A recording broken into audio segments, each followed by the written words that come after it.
Hello everyone, Shri IAS academy में आपका स्वागत है। जैसा कि आप जानते हैं कि श्री आईएएस एकेडमी ने कई सारी सीरीज को लॉन्च किया है, जिसके अंतर्गत हमने बुक सीरीज़ लॉन्च की थी।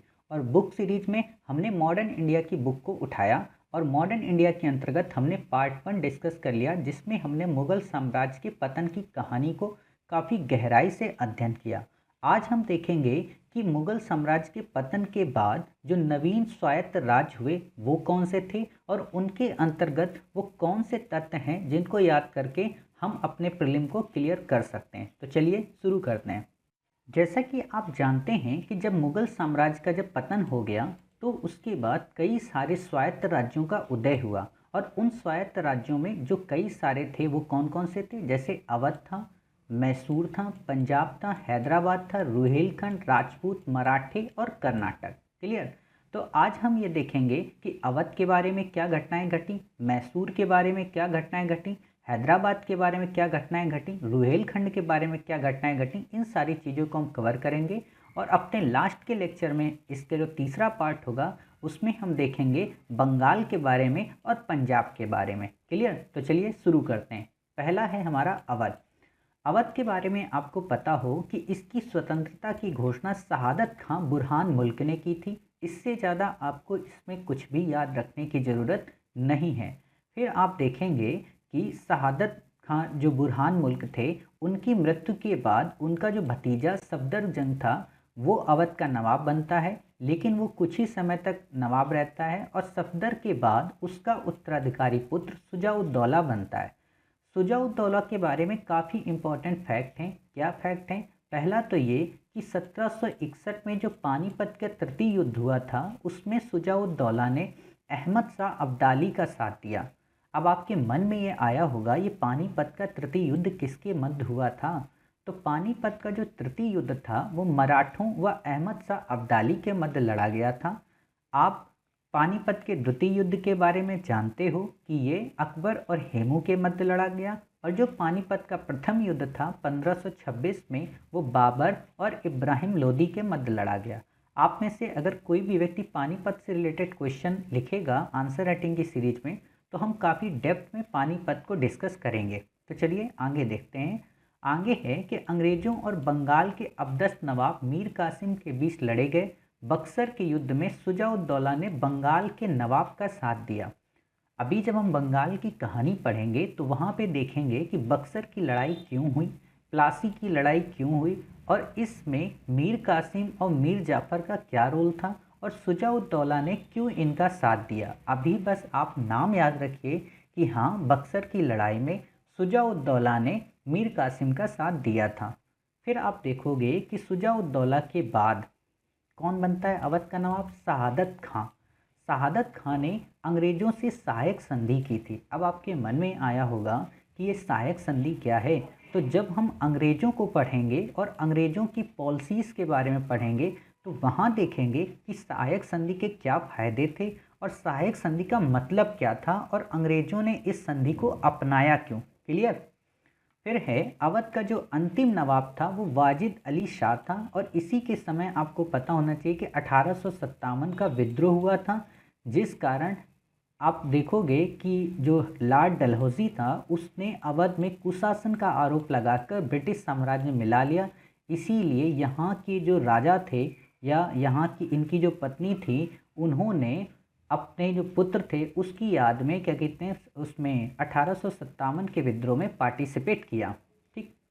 फिर आता है हैदराबाद। हैदराबाद के बारे में जैसा कि आप जानते हो कि इसकी स्वतंत्रता की घोषणा चिनक्लीज खां ने की थी। अब आपके माइंड में ये आ रहा होगा कि मैं आपको इन राजाओं के नाम क्यों बता रहा हूँ कि अवध में शहादत खां थे और हैदराबाद में चिनक्लीज खां थे। तो मैं इसलिए बता रहा हूँ क्योंकि यूपीएससी कभी आपको मैचिंग करने को अगर दे दे तो आप ये कह सकते हो कि हाँ, हैदराबाद में चिनक्लीज खां था और अवध में शहादत खां था। क्लियर।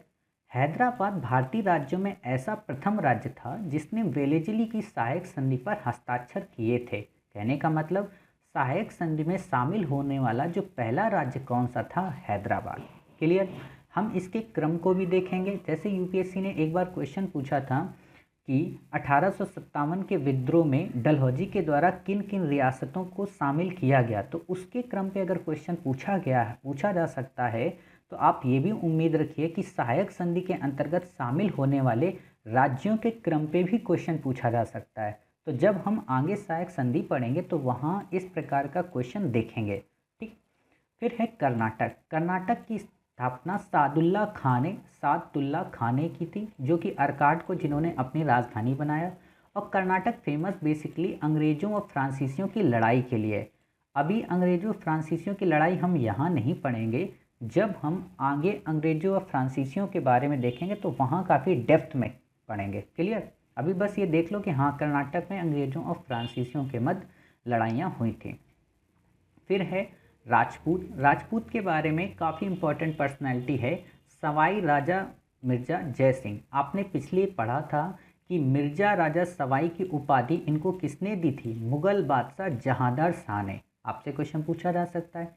ये कुशल शासक होने के साथ साथ महान विधिवेत्ता भी थे, खगोल शास्त्री भी थे, नगर नियोजक थे, नगर संस्थापक थे और साइंटिस्ट भी थे। क्यों?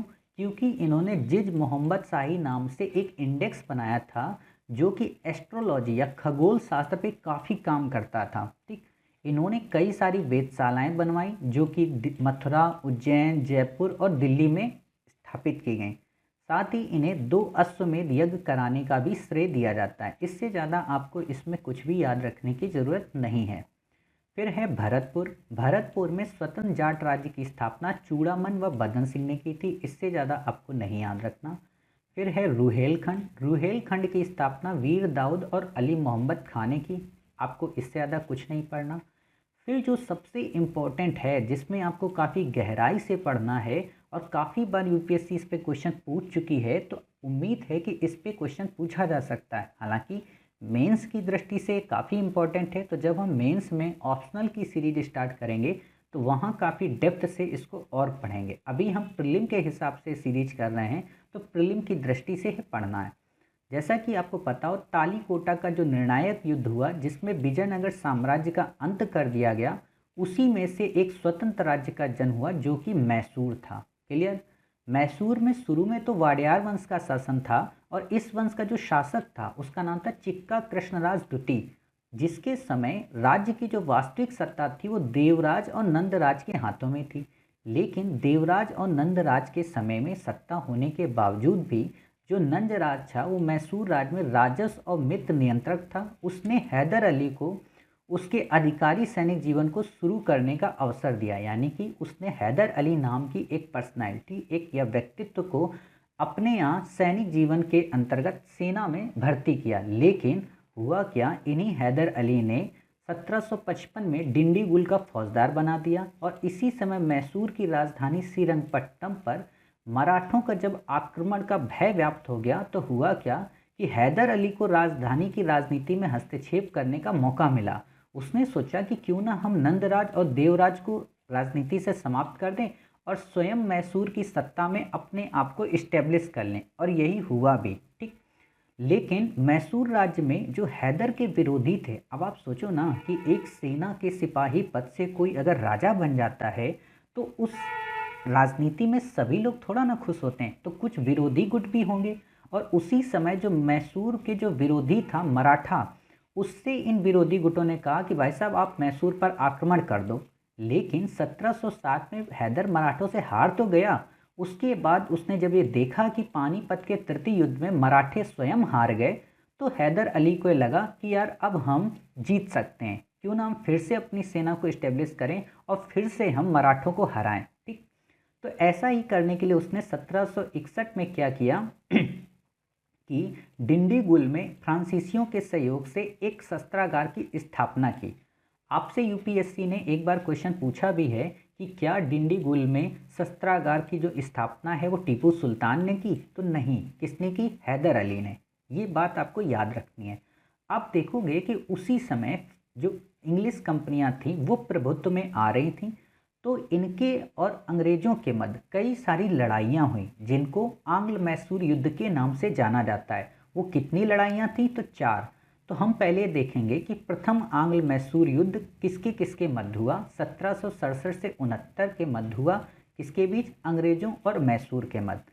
इसमें जो युद्ध की समाप्ति के समय जो संधि हुई वो कौन सी थी? तो मद्रास की संधि। आपसे क्वेश्चन ये पूछा जा सकता है कि प्रथम आंग्ल मैसूर युद्ध किसके बीच हुआ? तो आप बताओगे हैदर अली और अंग्रेजों के बीच।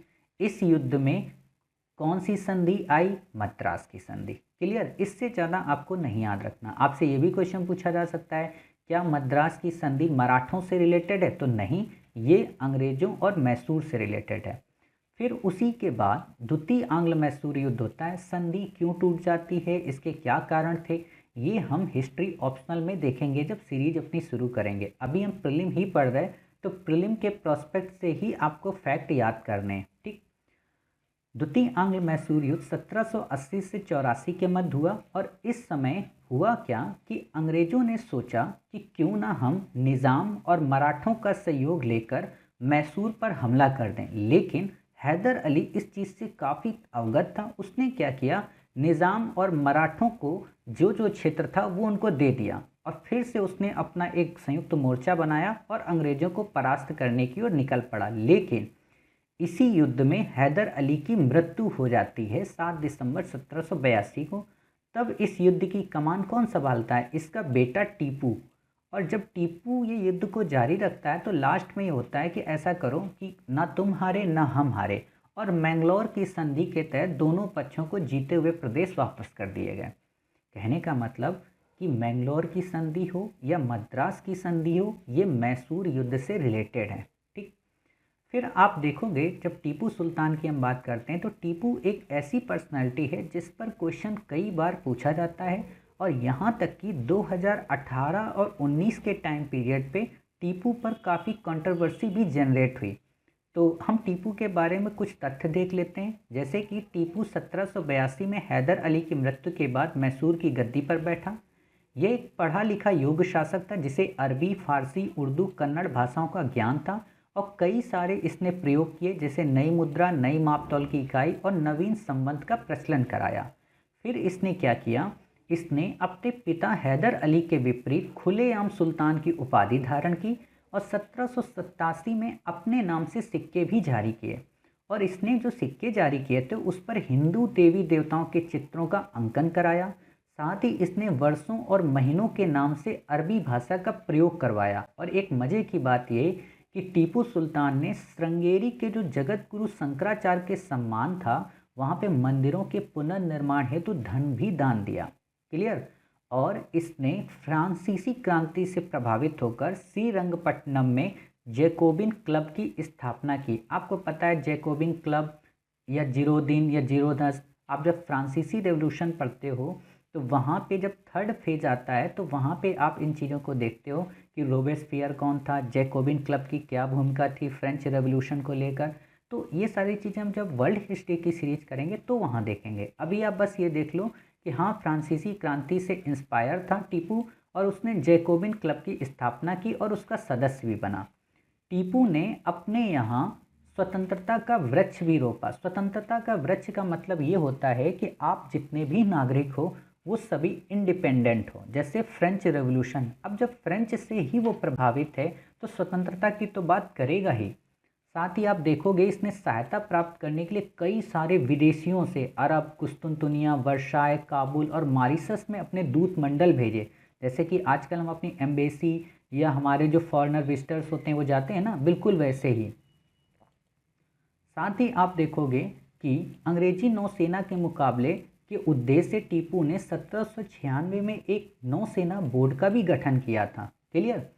फिर आप देखोगे कि टीपू ने जमींदारी व्यवस्था को समाप्त कर रैयतवाड़ी व्यवस्था स्थापित की। रैयत का मतलब होता है सीधे किसानों से ही टैक्स लेना।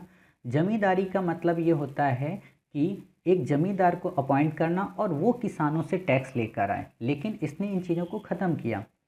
फिर आप देखोगे कि इसी समय तृतीय आंग्ल मैसूर युद्ध होता है 1790 से 92।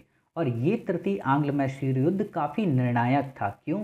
क्योंकि इसमें टीपू की पराजय होती है, कॉर्नवालिस के साथ इसका सीधा सामना होता है और श्रीरंगपट्टनम की संधि होती है। श्रीरंगपट्टनम की संधि में होता क्या है कि इसको काफ़ी नुकसान होता है। 3 करोड़ से ज़्यादा रुपए की डिमांड की जाती है और ये भी कहा जाता है कि अगर आप 3 करोड़ रुपए नहीं दोगे तो आपके जो दोनों बेटे हैं वो हमारे कब्जे में ही रहेंगे।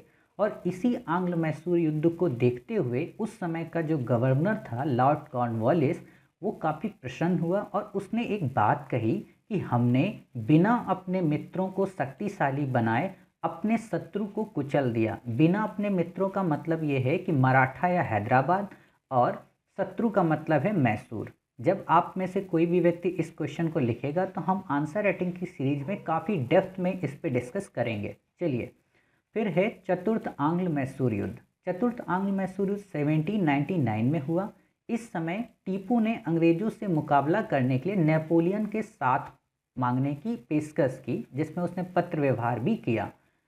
लेकिन आप जानते हो कि अंग्रेज उस समय काफ़ी शक्तिशाली हो रहे थे। तो उसी समय चतुर्थ आंग्ल मैसूर युद्ध के समय अंग्रेजी सेना को वेलेजली हैरिस और स्टुअर्ट ने अपना नेतृत्व दिया। 1799 में टीपू इन लोगों से हार गया और मर गया, उसकी डेथ हो गई। ठीक इस तरीके से टीपू की कहानी खत्म हुई और मैसूर में पुनः फिर अंग्रेजों ने वाडियार वंश के व्यक्ति को राजा बनाया। क्लियर। और इसी की खुशी में वेलेजली को मैसूर जीतने की खुशी में आयरलैंड के लॉर्ड समाज ने कहा कि आप मार्किस हो, आप मार्किस वेलेजली हो। कई बार पीसीएस जैसे लेवल क्वेश्चन में यूपीएससी पूछ लेती है कि किसे मार्किस नाम से जाना जाता है, तो आप बता सकते हो लॉर्ड वेलेजली को जाना जाता है। अब आप एक थोड़ा सा ब्रीफ में देख लेते हैं कि प्रथम आंग्ल मैसूर युद्ध 1767 से 69 हुआ। गवर्नर जनरल कौन था? Warren Hasting. मद्रास की संधि होती है। द्वितीय आंग्ल मैसूर युद्ध 80 से 84 वॉरेन हेस्टिंग्स के समय मैंगलोर की संधि होती है। तृतीय आंग्ल मैसूर युद्ध कॉर्नवालिस के समय 1782 से 99 श्रीरंगपट्टनम की संधि होती है। यहाँ 82 नहीं होगा, यहाँ 92 होगा। चतुर्थ आंग्ल मैसूर युद्ध 1799 वेलेजली के मध्य टीपू की मृत्यु इसमें हो जाती है। ठीक, तो आपको ये याद रखना है कि मद्रास की संधि, मैंगलोर की संधि और श्रीरंगपट्टनम की संधि किससे रिलेटेड है। इस तरीके से हमने आज कई सारी स्वायत्त राज्यों को डिस्कस किया, उनके फीचर्स को पढ़ा। अब हमारा जो अगला पार्ट होगा उसमें हम पंजाब को पढ़ेंगे, फिर हम उसमें रणजीत सिंह के बारे में थोड़ी जानकारी लेंगे और साथ ही हम उसमें देखेंगे बंगाल के बारे में। ठीक, और इस तरीके से फिर हमारा ये टॉपिक कंप्लीट हो जाएगा और फिर हम शुरू करेंगे यूरोपीय कंपनियों का भारत में आगमन। ठीक, तो ठीक है, तब तक अपना ख्याल रखिए और स्वस्थ रहिए।